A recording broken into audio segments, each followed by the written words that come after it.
Do you find yourself overcome by stress and anxiety? Dr. Lori Stevic-Rust is here with tips on building resilience to manage stress. She's a psychologist and the author of Put On Your Big Girl Shoes, Stepping into Courage, Resilience, and Gratitude. Thank you so much for joining us. You're welcome. Thanks for having me. The answer is yes, and I think for many people out there it is yes. Yes. I tend to find myself overcome by both of those things. What is resilience, first of all? Okay, so I'd be shocked if 99% of the people out there weren't saying yes to the question of, are you overcome by stress and anxiety? I mean, this is life. And so there's no hokey, quick way to say, here's how you get rid of it, here's what you don't do, how you to avoid it.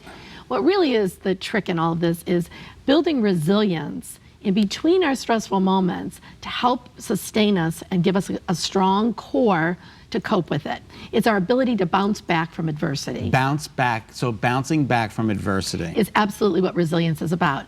And the reality about resilience is there's a way to build a very resilient brain, and then there's a way to build a resilient mind. Yeah, and you're talking about brain health. Yes, yes. So if we talk about resilience at the core of the physiology of our brain, we know that if we do certain things, we build a strong, what we call cognitive reserve, or a large portion of our brain can regenerate itself and build new neurons, something called neuroplasticity.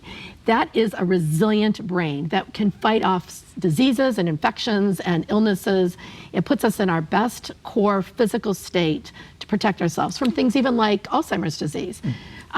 So we know that building resilience for the brain is really important. And elements that do that, of course, we know adequate sleep. Yes. And I mean like good solid sleep, not I sleep for 2 hours here and 3 hours here. And you so mean my schedule. Yeah, exactly. So when people go, oh yeah, I sleep, I get 8 hours. They're not together. They're not together, but I get 8 hours. No, the brain really requires adequate sleep where you're going through all of the sleep cycle.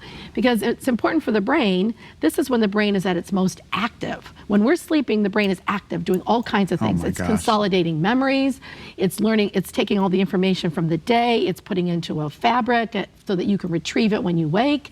So sleep is very important. Okay. The other thing is certainly the things we eat.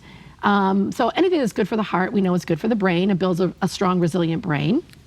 But specific things we know over a lot of research about the Mediterranean diet. So ingredients like blueberries and broccoli and fatty fish, things that reduce inflammation in the brain, creates a better cognitive reserve or network, and there again is more resilient. That's really interesting that diet plays so much of a role with stress and anxiety. It does, absolutely. Because when you think about where does our triggers for stress hormones, adrenaline, cortisol, it all starts in the brain. It's the trigger that starts the whole system. And so if we have a very strong brain and we have the ability to regulate and manage those stress hormones so that they don't swing disproportionate to the thing we're trying to cope with, it's really important. If you were a person, you know, I get stressed and I've had anxiety for, a good portion of my life. You know, I manage it for the most part. If you haven't been able to manage it, is there a way to retrain? You can retrain your brain so that in the future that you don't have to go through all of this? Absolutely, absolutely. So, when I think about, I'm a health psychologist, so I always come at it from a holistic perspective. It's not one thing versus the other. It's kind of the integration of the health, the sleep, learning something new. Yeah. We know is also another way to build a strong brain, making sure that you're like a lifelong learner. But when it comes to coping, building a resilient coping network in the brain, it's important that you look at perspective. You teach yourself about perspective taking. So with stress and anxiety, we tend to think that what is happening right now is massive. I mean, it is so huge. Huge. And when we come back to it, we go, really? That's what I was stressed about? Right. Like, I lost perspective. Like in the big scope of my life, of my goals, of my health, of my well-being, of this limited time on this planet, did this thing really matter? Did I give it, 220 volts when it really only required 110? So perspective taking is important. And the other thing is being decisive. When we sit and should I, shouldn't I wonder if this is going to be bad, what if this happens? When we do that, we reduce the brain's ability to cope. We've exhausted the brain.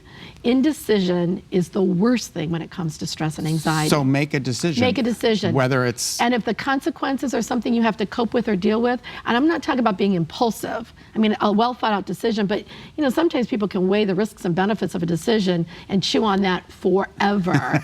And that is a real problem. I mean, it really is. And all it does is fuel and add more anxiety. Right. And then the final thing is about learning to be flexible. Flexible. Yeah, so that you're really, life is about weaving in and out, right? We have grief, we have trauma, we have joy, we have happiness. Being able to move in and out of that, where sometimes people can stay stuck. Like, I don't want to think about sad things because then I'm afraid I'll lose my happiness. Or I'm grieving. How could I be laughing and enjoying life while I'm grieving? Right. And the answer is you have to be able to allow your brain to come up for air. So people who are grieving, being able to move that to the side so that they can come up for air and have moments of joy. Moments of joy. Yeah. That's great. Flexibility is really important. Well, I'd like to be a little bit more flexible in my life. Yeah, we're going to work on you. Okay, very good. Yeah. All right, again, Dr. Lori is the author of Put On Your Big Girl Shoes, Stepping into Courage, Resilience, and Gratitude. You're going to find more information about her online at drlori.net.